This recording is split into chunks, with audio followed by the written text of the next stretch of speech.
போதைப்பொருள் இல்லாத தமிழ்நாட்டை உருவாக்க போதைப் பொருட்களால் ஏற்படும் தீமைகள் குறித்த விழிப்புணர்வு அவசியம் என்று தெரிவிக்கப்பட்டிருக்கிறது.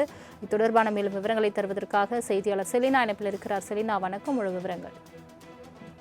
சர்வதேசிய போதைப் பொருள் எதிர்ப்பு தினத்தை முன்னிட்டு தமிழ்நாடு முதலமைச்சர் மு.க.ஸ்டாலின் தற்பொழுது எக்ஸ் வலைதளத்தில் ஒரு பதிவொன்றை செய்திருக்கிறார். அதில் குறிப்பாக இளைஞர்களின் எதிர்காலத்தை பாதுகாக்கவும், குற்றவாளிகளை தடுக்கவும், போதைப் பொருள் இல்லாத தமிழ்நாட்டை உருவாக்கவும், போதைப் பொருளால் ஏற்படும் தீமைகள் குறித்தாக விழிப்புணர்வு ஏற்படுத்துவது என்பது அவசியமாக இருப்பதாகவும், கல்வி, விளையாட்டு, திறன் மேம்பாடு உள்ளிட்டவைகளை அதிகாரப்பூர்வமாக செயல்பாடுகளில் இளைஞர்களை ஈடுபடுத்துவதன் மூலமாகவும், கடுமையான சட்ட நடவடிக்கைகள் மூலமாகவும், சமூகம் கூட்டு முயற்சி மூலமாகவும் போதைப் பொருட்களை ஒழிக்க வலிமையான சமுதாயத்தை படைக்க வேண்டும் என்று தெரிவித்திருக்கிறார். போதைப் பொருள் தொடர்பான குற்றங்களை தடுத்திட தமிழ்நாடு அரசு எடுத்து வரக்கூடிய பல்வேறு முன்னெடுப்புகளுக்கு அனைவரும் துணை நின்று போதைப் பொருள் இல்லாத பாதுகாப்பான மாநிலம் மற்றும் ஆரோக்கியமான தமிழ்நாட்டை உருவாக்கிட இந்த நாளில் உறுதி ஏற்போம் என்று தெரிவிக்கப்பட்டிருக்கிறது. ஸ்டாப் ரன் ஸ்டாப் ட்ரக் என்று தற்பொழுது தமிழ்நாடு முதலமைச்சரின் எக்ஸ் வலைதளத்தில் இந்த பதிவொன்று செய்யப்பட்டிருக்கிறது. குறிப்பாக தமிழ்நாடு அரசு போதைப் பொருள் தடுக்க எடுக்கக்கூடிய நடவடிக்கைகளுக்கு அனைவரும் துணை நிற்க வேண்டும் எனவும்,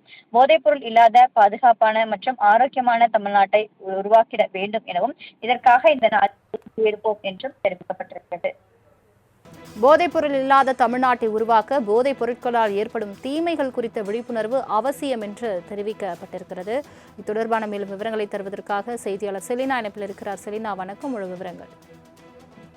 சர்வதேசிய போதைப் பொருள் எதிர்ப்பு தினத்தை முன்னிட்டு தமிழ்நாடு முதலமைச்சர் மு.க.ஸ்டாலின் தற்பொழுது எக்ஸ் வலைதளத்தில் ஒரு பதிவொன்றை செய்திருக்கிறார். அதில் குறிப்பாக இளைஞர்களின் எதிர்காலத்தை பாதுகாக்கவும், குற்றவாளிகளை தடுக்கவும், போதைப் பொருள் இல்லாத தமிழ்நாட்டை உருவாக்கவும், போதைப் பொருளால் ஏற்படும் தீமைகள் குறித்தாக விழிப்புணர்வு ஏற்படுத்துவது என்பது அவசியமாக இருப்பதாகவும், கல்வி, விளையாட்டு, திறன் மேம்பாடு உள்ளிட்டவைகளை அதிகாரப்பூர்வமாக செயல்பாடுகளில் இளைஞர்களை ஈடுபடுத்துவதன் மூலமாகவும், கடுமையான சட்ட நடவடிக்கைகள் மூலமாகவும், சமூகம் கூட்டு முயற்சி மூலமாகவும் போதைப் பொருட்களை ஒழிக்க வலிமையான சமுதாயத்தை படைக்க வேண்டும் என்று தெரிவித்திருக்கிறார். போதைப் பொருள் தொடர்பான குற்றங்களை தடுத்திட தமிழ்நாடு அரசு எடுத்து வரக்கூடிய பல்வேறு முன்னெடுப்புகளுக்கு அனைவரும் துணை நின்று போதைப் பொருள் இல்லாத பாதுகாப்பான மாநிலம் மற்றும் ஆரோக்கியமான தமிழ்நாட்டை உருவாக்கிட இந்த நாளில் உறுதி ஏற்போம் என்று தெரிவிக்கப்பட்டிருக்கிறது. ஸ்டாப் ரன் ஸ்டாப் ட்ரக் என்று தற்பொழுது தமிழ்நாடு முதலமைச்சரின் எக்ஸ் வலைதளத்தில் இந்த பதிவொன்று செய்யப்பட்டிருக்கிறது. குறிப்பாக தமிழ்நாடு அரசு போதைப் பொருள் தடுக்க எடுக்கக்கூடிய நடவடிக்கைகளுக்கு அனைவரும் துணை நிற்க வேண்டும் எனவும்,